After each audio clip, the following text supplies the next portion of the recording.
Magandang gabi po sa inyong lahat.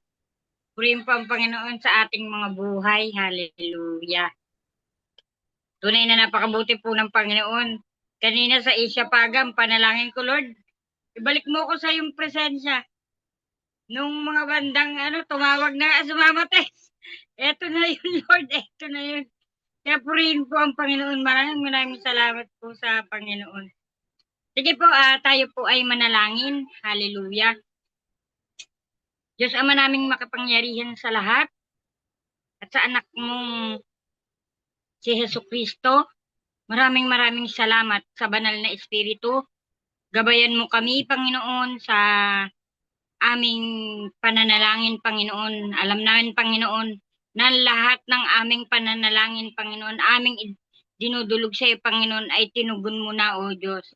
Maraming salamat, Panginoon. Gandun, Panginoon, patuloy mo kaming gamitin na maibahagi, Panginoon, ng buong tapang ang iyong salita, Panginoon, sa mga kaluluwa, Panginoon, na nangangailangan sa ng tulong mo, ng miracle mo, Lord, ng kalooban mo, O God. Maraming salamat din, Panginoon.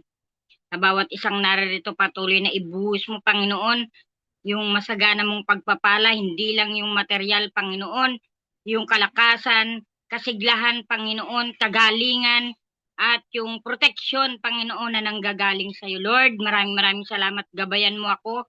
Ikaw, Panginoon, ang maririnig. Ikaw ang mararamdaman, Panginoon, sa ibabahagi ko, Panginoon. Lord, maraming salamat na sa patuloy na paggabay mo sa akin. Maraming salamat sa patuloy na pagmamahal. Maraming salamat sa patuloy, Panginoon, na inaahon mo kami, Panginoon, kahit saan man kami nasasadlak, Panginoon, dahil alam namin, Panginoon, na mahal mo kami, Panginoon. Ikaw ang Diyos na hindi nagbabago. Ikaw ang Diyos na mapagpatawad, Panginoon. Purihin ka, Panginoon, pasalamatan ka sa tanging pangalan mo, Jesus. Amen, amen. Sige po, buksan po natin sa Ephesians 6:5-8. Mga alipin, sundin ninyo ang inyong mga amo dito sa lupa ng may buong paggalang, takot, at katapatan na parang si Kristo ang siya ninyong pinaglilingkuran. Gawin ninyo iyan may nakakakita man o wala, hindi upang mapuri ng mga tao, kundi dahil kayo'y mga lingkod ni Kristo at buong pusong sumusunod sa kalooban ng Diyos. Maglingkod kayo ng masaya ang kalooban na parang sa Panginoon kayo naglilingkod at hindi sa tao, sapagkat alam ninyong gagantimpalaan ng Panginoon ang bawat mabuting gawa ninuman, maging siya man ay alipin o malaya. Purihin po ang kanyang salita. Hallelujah. Ako po kasi lagi ang ang lagi ko pong binabahagi yung mga nararanasan ko dito sa mundo. Kasi nasa mundo po tayo eh. Pero salamat po sa Panginoon kasi everyday may binibigay po siyang revelation sa atin na salita niya na nagiging kalakasan po natin sa araw-araw. Ngayon, hindi naman po tago sa inyo na nagtatrabaho ako sa kapatid ko. At ayun nga po, itinuring ko yung sarili ko na alipin. Alipin niya, sige. Kasi ito po ang utos ng Panginoon eh. 'Di ba, mga alipin, sundin ninyo ang inyong mga amo dito sa lupa ng may buong paggalang, takot, katapatan na parang si Kristo ang siya ninyong pinaglilingkuran. Ito po ang ginagawa ko everyday po sa loob ng 2 araw ay 2 taon po. Ito po yung ipinamuhay ko doon na alam ko po na kasama ko ang Diyos.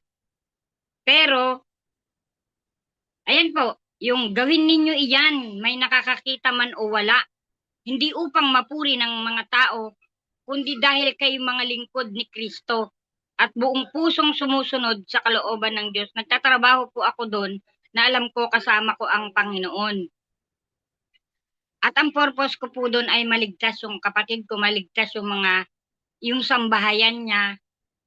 Yun pong asawa niya, wala pong saying yun, kundi minsan, minsan po, niloloko niya nga yung kapatid ko, sabi niya, you know what, sabi niya, I'm a born again now, like Dalen, sabi niya. Bigla akong tatawa, tapos magagalit yung kapatid ko. Sige, sabi niya, magsama kayo, ganito, ganyan, ganun. Natatawa lang po ako. Alam niyo po, sa buong 2 taon na pamumuhay ko doon sa pagtatrabaho ko sa araw-araw na talagang sa lugar po na yun, mananalangin ka lagi. Laging tatawagin mo ang Panginoon, Lord, tulungan mo ko sa lahat ng gagawin ko.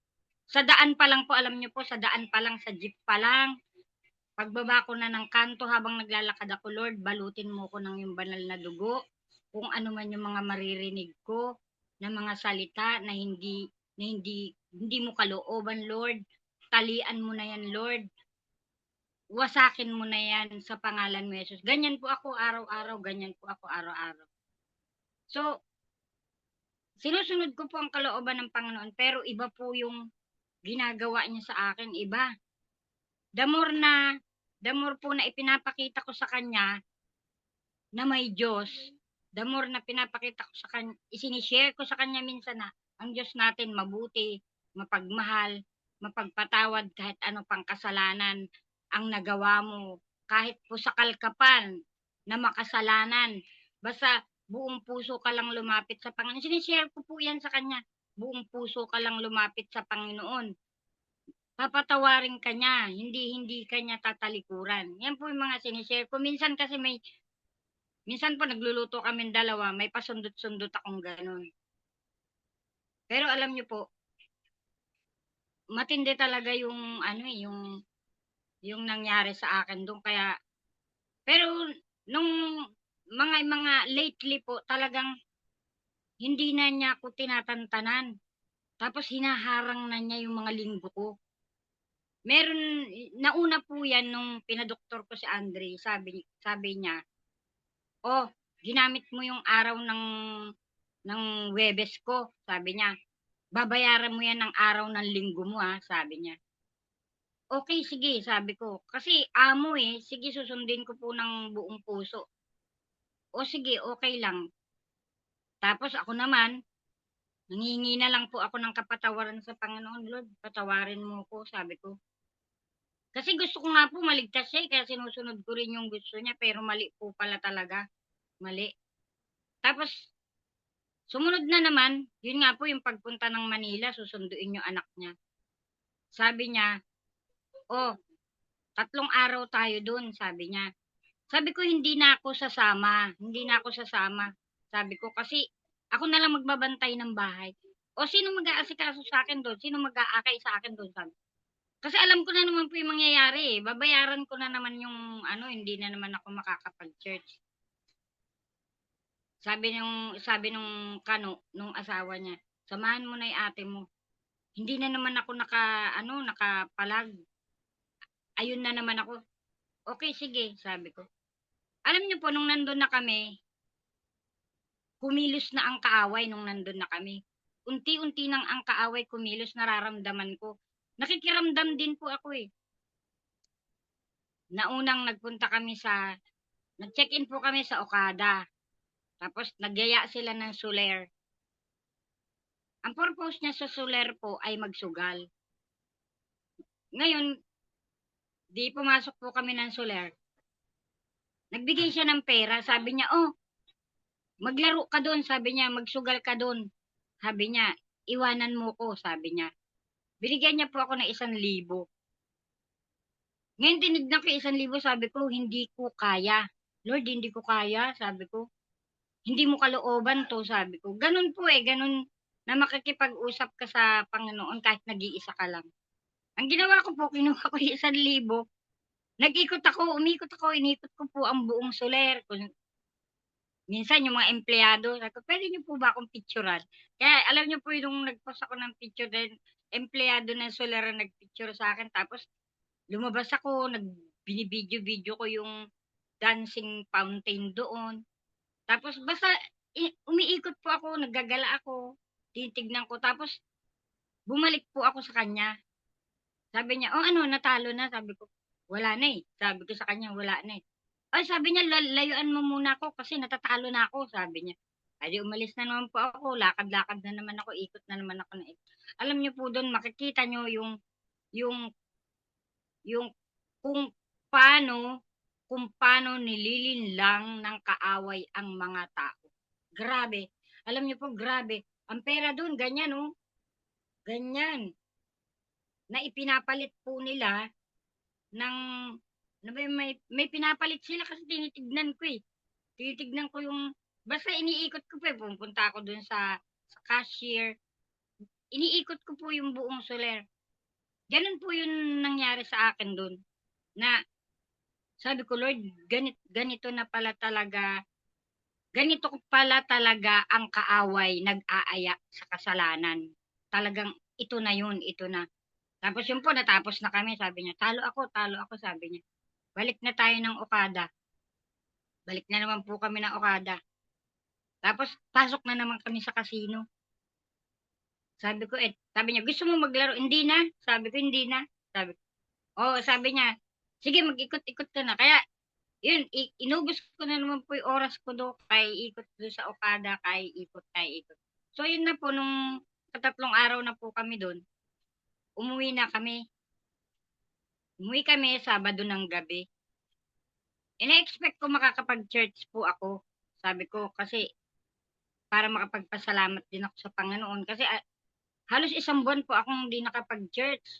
Lalo na nung anniversary, alam niyo po, ang damit ko naka-ready para sa anniversary. In-order pa ng anak ko, nag-order pa sila ng makeup. Pero talagang hinarang po, inarang. Tapos eto na. Oh, sabi niya, sumama ka sa Manila. Sabi niya, dapat bayaran mo yung pagsama ko. Sabi ko na nga ba eh. Sabi ko ng isip ko, sabi ko na nga ba, eto na naman eh, sabi ko. Dahil amo po, sige, sumunod na naman ako. Sinunod ko na naman. Hindi ako nag-church po ng linggo. Nandun ako ng linggo sa kanya, nagtatrabaho. Tapos, ayan na po, nag-umpisa na ng linggo. Na yan, Lunes, ayun na, umpisa na niya ako. Wala na siyang sinasabi sa araw-araw. Araw-araw po na, bless ka kasi nakabasa ka ng words of God. Bless ka kasi minulat mo yung mata mo na may kasiglahan ka. Pagdating po talaga dun sa loob ng bahay, kumikirot po talaga yung puso ko. Pagdating ko sa gate pa lang, makirot na yung puso ko. Sabi ko, Lord, balutin mo ko ng yung banal na dugo. Sabi ko, kung ano man tong nararamdaman ko. Sabi ko, alisin mo to, Lord. Sabi ko, palitan mo ng kasiyahan, kasiglahan, kagalakan na nang gagaling sa'yo. Yan po, ganyan. Naku, pagbungad pa lang talagang, huwag kang tatanga-tanga, sabi niya. Bobo ka pa naman, sabi niya sa akin. Kaya ka mahirap eh. Ganyan po yung mga salita niya sa akin. Ako naman po, buong puso pa rin akong nakangiti. Kasi hindi naman totoo. Hindi naman ako bobo, hindi naman ako tanga. Nakangiti pa rin ako. Na nagtatrabaho po, buong puso pa rin naglilingkod sa kanya. Sige po, tuloy ang trabaho. Martes parang nag-join po ako, kaya lang yung pangalan ko po is si Mama Omi yata yung service leader. Ang pangalan ko pa dun sa Zoom ko po nun Galaxy Pro 9. Sabi ko, ay, bakit wala akong pangalan? Sabi ko, nag-leave po ako. Kanina ko lang po naayos tong pangalan ko. Nag-leave agad ako kasi sabi ko, ba't ganun? Wala akong pangalan. Kaya hindi na naman po ako naka-join ng Tuesday. Wednesday, matindi na po. Nagsishare kami nung pamangking ko na anak niya na dumating. Nagsishare kami. Bigla siyang magsasalita ng, alam mo ba yan, tsahin mo na yan? Sabi niya, kaya mahirap yan eh. Bobo kasi yan. Tanga kasi yan, sabi niya. Alam mo ba, demonyo pa yan, sabi niya. Nagulat po ako. Nakangiti pa rin ako. Tinawanan ko pa rin po. Nakangiti pa rin po ako. Kasi, alam ko, hindi naman po totoo yung mga sinasabi niya. Ang inaano ko lang, parang nagyayabang lang siya doon sa anak niya. Tapos sinasabi niya rin po doon sa labasan sa mga barkada niya na pag nagiinuman sila, yan si Dalin kahit mura-murahin ko yan. Hindi kikibo yan, sabi niya. Ganyan yan eh. Kasi, sabi niya, pa-church-church pang nalalaman yan. Sabi niya, padasal-dasal pang nalalaman yan. Kala niya, pahiling-hiling pa. Ginaganyan ako. Nakangiti lang po ako. Hindi ako nagagalit. Kasi, sabi ko, ano to eh, yung kaaway, udyok ng kaaway, siya ang ginagamit. Sige po, sige lang. Sige po, naglilingkod sa 7, di ba? Maglingkod kayo ng masaya ang kalooban. Sabi po sa Ephesians 5:7, maglingkod kayo ng masaya ang kalooban na parang sa Panginoon kayo naglilingkod at hindi sa tao. Yan po ginagawa ko po yan. Yan po ang naging buhay ko doon. Yan sa Ephesians na to. Eto na po ng Webes na. Parang March 27 na to eh. Thursday na eh. Hindi, February 27. Sabi ko, pag bungad ko pa lang, dito pa lang po sa bahay, parang kinukurot na yung puso ko. Sabi ko, bakit parang ayaw kong pumasok? Nararamdaman ko na po eh. Pero sabi ko, kailangan kasi trabaho to eh. Trabaho. Yan po ang ano. Pagpunta ko po, pagpasok ko po, maganda yung umaga eh. Maganda. Ang kaaway po talaga, mapanlin lang eh. Sabi nga, parang liyong umaatungal yan eh. Naghahanap ng lalapain lagi. Ang ganda, ang ganda. Good morning, te. Sabi ko. Bless morning, te. Ganun pa po ako eh, ting umaga. Oh, sabi niya, bakit late ka? Sabi niya. Kasi nakapasok po ako 8 na kailangan kasi 7:30. Sabi ko, parang ang bigat kasi ng katawan ko na bumangon kanina, sabi ko. Oh, sabi niya, pagod lang yan, sabi niya. Pupunta akong Talipapa, sabi niya. Magluluto ako, sabi. Ay, sige po, sabi ko. Bahala po kayo, sabi. Nagpunta po siyang Talipapa. Pagdating niya, ayan na, umaarya na siya. Asan ka na ba? Sabi niya, Dalen, asan ka na ba? Sabi niya, buhatin mo itong mga pinamili ko. Buhat naman ako si Dalen. Dinala ko sa lababo, ganito. Sabi niya, iabot mo dyan yung panggilingan ng gulay. Sabi niya, magluluto daw po siya ng buro. Iabot mo yung gilingan ng gulay dyan. Sabi ko, ano ba yung gilingan ng gulay na yun? Na kulay green, sabi niya. Sinisilip ko po yung sa mga drawer. Sabi ko, parang, siguro ka ako, food processor yun. Na kulay itim pero hindi kulay green. Sabi ko, food processor ba yon na kulay itim? Bobo ka talaga, sabi niya. Tatanga-tanga ka talaga, kaya ka mahirap. Lagi pong ganyan, laging ganyan yung dialogue niya. Ngayon natatawa na naman ako, tumatawa na naman ako sa loob. Paglabas ko, nilabas ko sa kanya, nakatawa ako, nakangiti ako. Hindi ko alam, yung aso po niya sumunod sa akin, yung aso niya sa loob ng bahay, sumunod. Tapos, pasok na ako, mami, sigaw na naman siya. Dalen, sabi niya. Samantalang may isa pa pong katulong doon na nakabantay din sa likod niya. Talagang pinag-iinitan niya na po ako. Dalen, sabi niya. Asan ka na ba? Sabi ko, naglilinis pa ako ng kwarto, sabi ko. Tatapusin ko muna yung bago ko dito, tutulungan ko kayo.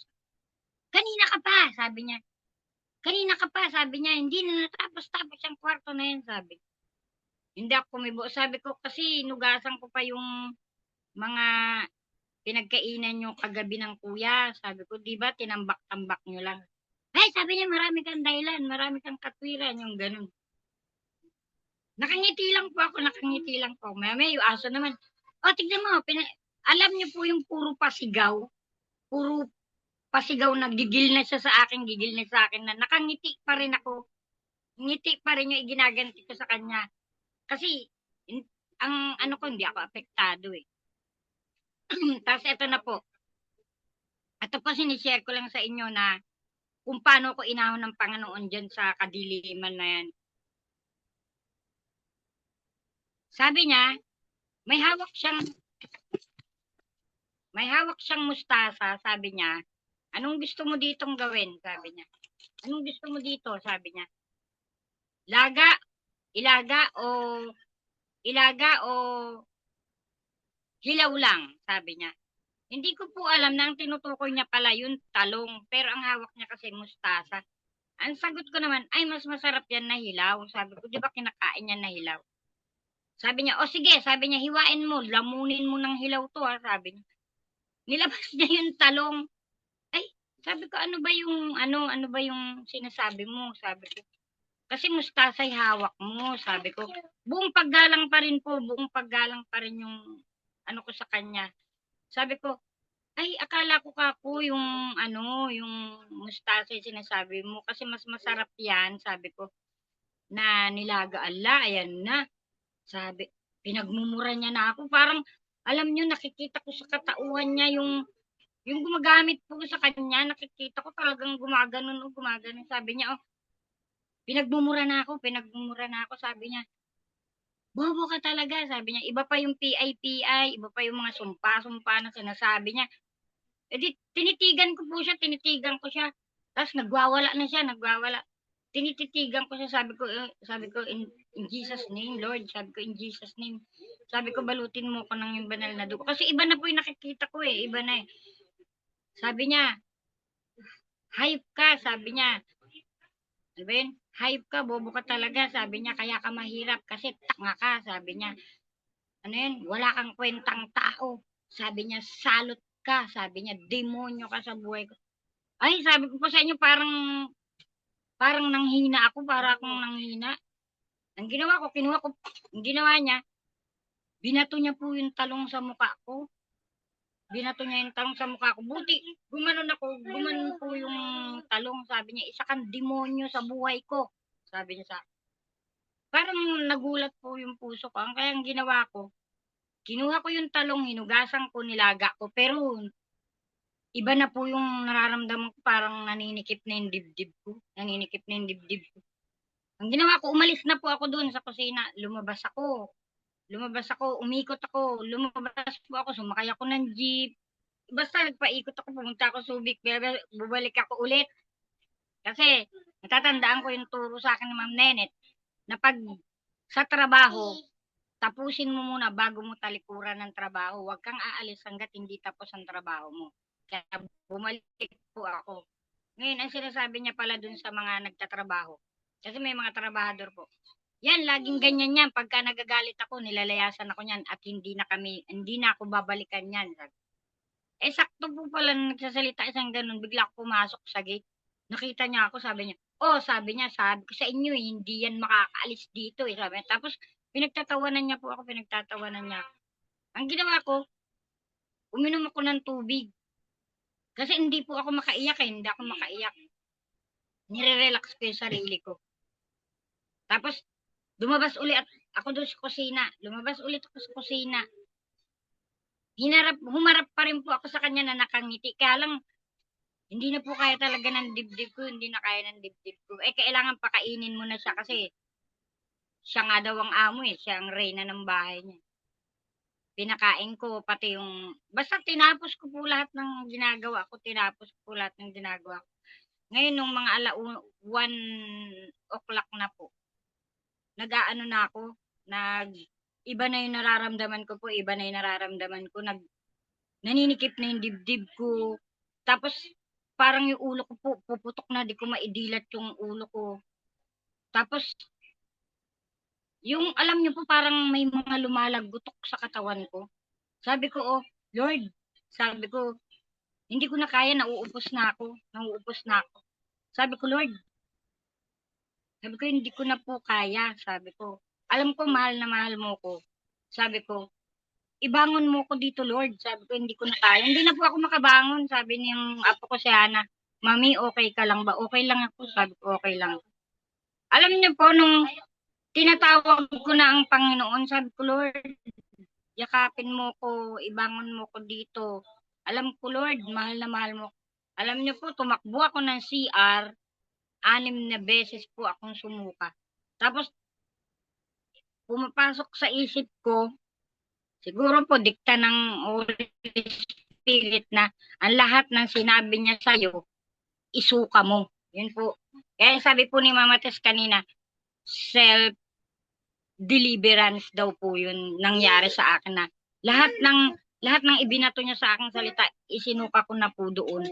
Tapos yun na po, Friday sabi ko sa sarili ko, Lord, last na to. Kasi 28 na po yan February 28 na yung Friday. Sabi ko, Lord, tatapusin ko lang, Sabado po. Lord, sabi ko, last na to. Sabi ko, tama na, sabi ko. Aba, pagka Sabado po, sabi na naman niya, oh, wala yung isang katulong. Sabi niya, hindi daw papasok. Paano yan? Sinong gagawa ng mga trabaho? March 1 po talagang nakaset po na magsisimba ako. Wala, hindi na naman po ako nakapag-church. Kasi sabi ko, sabi ko na naman po, Lord, patawarin mo ko. Pero nakinig po talaga ako. Kasi ang speaker po nun si Pastor Davey. Nakinig talaga ako sa preaching. Alam niyo po, iyak ako ng iyak.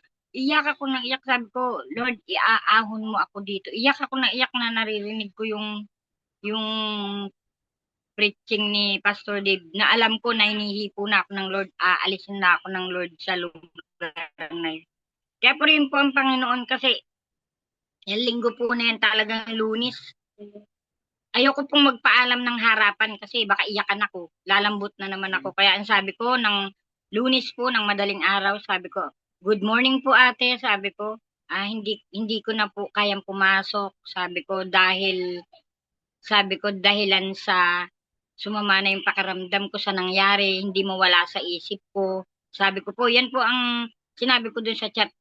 Hindi ko po alam bakit pumasok sa isip ko yung ayokong may kasama na lahi ng mga sinungaling. Hindi ko po alam bakit. Yun ang itchinat ko. Kasi sa totoo lang po, puro nabubuhay sila dun sa kasinungalingan. Sa totoo lang po. Nabubuhay sila sa kasinungalingan daw. Kaya salamat po sa Panginoon at inahon niya ako doon. At ito nga po, open po natin sa Luke, sa James po pala, sa James. Tignan po natin dito sa James, sabi niya po rito ng Lord, di ba? James 1:2. Sabi, di ba? Mga kapatid, magalak kayo kapag kayo dumaranas ng iba't ibang uri ng pagsubok. Alam niyo po sa lahat ng nangyari sa akin ngayon, na masaya pa rin ako noon, masaya pa rin ako. At mas masaya po ako ngayon na nakalaya na ako. Na nilagot na ng Panginoon yung gapos ko doon, na ginapos ako doon. Kaya salamat din po sa Panginoon. Sabi dito, mga kapatid, magalak kayo kapag kayo dumaranas ng iba't ibang uri ng pagsubok. Dito po sa Luke 6, sa Luke 6:22. Sa Luke 6:22, sabi po, mapalad kayo kung dahil sa inyong pagsunod sa anak ng tao ay kinapopootan kayo. Ipinagtatabuyan at nilalait ng mga tao at pinagbibintangang kayo ay masama. Hallelujah. Di po ba? Yun po yung mga nangyayari po sa atin. Kaya nga sabi ko, minsan sinasabi niya nga po, ako ang reyna dito sa bahay na to. Dapat ako ang masusunod. Sa isip, magsasalita naman po ako pagtalikod ko. Ako, prinsesa ako ng Diyos Ama. Gano'n naman po ako. Natatawa po ako. Basta masaya po ako. Tapos, eto na po sa pagtatapos po natin sa Romans 12:19. Sa Romans 12:19, sabi po ng Panginoon, kasi hindi wala po ako ibinalik na salita doon, wala pong, basta katahimikan lang po. Sa loob po na isang linggo na hindi na ako pumapasok, masaya ako, masaya yung puso ko na umalis doon, nagpaalam ako ng may respeto at paggalang. Basta ipinaubaya ko na po sa lahat sa Panginoon, sinurrender ko na po. Sabi po dito sa Romans 12:19, mga minamahal, huwag kayong maghihiganti. Ipaubaya ninyo yan sa Diyos, sapagkat nasusulat, akin ang paghihiganti. Ako ang gaganti, sabi ng ating Panginoong Hesus. Hallelujah. Purihin po ang kanyang salita. Maraming salamat po sa inyo. Patuloy po na pagpalain tayo ng Panginoon. Sa ating mga ginagawa, patuloy po niya tayong gamitin sa kanyang presensya, maabot yung mga kaluluwa po na ngayon, nagpapagamit po talaga ako lagi sa Panginoon habang sinasabi kong, Lord, gamitin mo ko kasi nasasabik na ako na makapag-share ng ng words mo, nasasabik na ako na dumalaw sa mga kapatiran na ano. Eh nga po, ang gawa ng kaaway talagang banat to the max ang ginawa po talaga sa akin. Purihin po ang kanyang salita. Maraming maraming salamat po.